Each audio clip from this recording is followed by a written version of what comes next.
Now, let's say that you really hate picking up the phone. You've done your best at accept that, hey, I need to change my mindset, but it's just not happening for me. How can I call people once they go about their day to disturb them? Cold calls are actually a dangerous thing for a company because it damages their reputation. If someone gets a phone call, an email, a voice message, and they don't get back to me, then they're not interested. Maybe it's about time I use a triple dialer, making sure I make them rings 15 seconds and not more so that I don't get blacklisted. I probably need to make sure I switch phone numbers. I'll also make sure that my number is spam verified.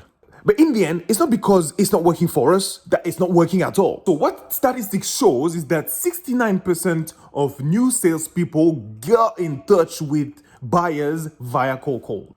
89% of buyers accepted sales meeting from new salespeople. I want to encourage you to think about some of the skills that you're actually gaining when you are cold calling relentlessly. First off, you're opening yourself with a multitude of career opportunities, from customer success to account manager, and it may be your entry point in a tech company into other departments. Should you not feel that cold calling is for you? I've never heard an employer that is against an employee who has displayed skills such as self-awareness, strong work ethic, discipline, intellectual curiosity, positivity, time management. Ultimately, what I'll say is that a key structure is very important. Whether you start your speech with, hey, my name is Jeffrey, I'm calling from company X, the reason why I'm calling is blah, blah, blah, blah. Hi, my name is Jessica. I'm not sure if we should be talking because basically I've noticed that you're working on project X and I was intrigued by the fact that the most important is to sound natural and act with intent and structure.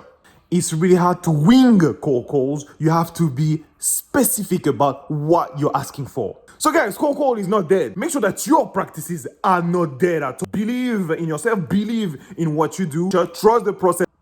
One thing that's for sure is that rejection is not fun. You could be as nice, as polite, as diplomatic, as understanding, as extroverted as you want. You will still get out of the 100 people, 5, 10 to 15 people that will say, oh, I don't like the way he talks. I just don't like the way he looks. It's just not clicking. So at the end of the day, not everyone will like you. Not everyone will welcome your message. Not everyone will be there with open arms. So a little tip is to become numb to rejection because you're going to get it, you're going to get it, you're going to get it, you're going to get it nonstop.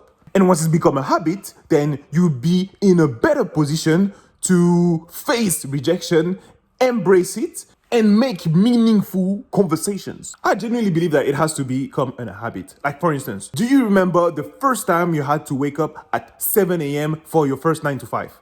I don't actually remember at all. But all I'm trying to say is that as you do it frequently, it becomes automatic. So as you get rejections, you become numb to it, and then you'll be able to make meaningful conversations without thinking about it. The other thing that's very important for you to increase your chance of success with cold call is to have a solid drip campaign. Cold call is nice, but don't over rely on cold call. You should have a multi-channel strategy. Do you have a combination of emails, of calls that are highly personalized to this persona that you're targeting, plus video messaging, effective voicemails potentially? In addition to this, put social media in the mix. Are you commenting some articles of your prospects? Are you connecting with them? Are you making sure that you understand their pains and identify some of the most recent projects, some of the most recent happenings in that company? Cold calling is not the end of the world. It's the beginning of greater things, guys.